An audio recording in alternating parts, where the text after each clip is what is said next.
Carrot capsicum curry మీరు ఎలా తయారు చేస్తారో కమెంట్లో పెట్టండి.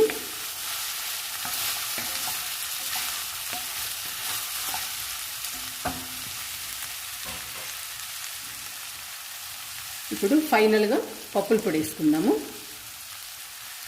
చెప్పాను కదండి, పప్పుల పొడి శనగపప్పు అంటే పుట్నాల పప్పు అండి, కొబ్బరి, కారం, ఉప్పు అన్నీ కలిపి మిక్సీ వేసాను.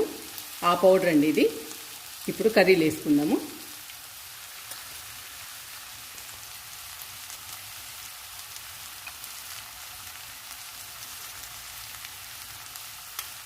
ఈ పొడి ఎంత ఎక్కువ వేసుకుంటే అంత టేస్టీగా ఉంటుందండి, చాలా రుచిగా ఉంటుంది.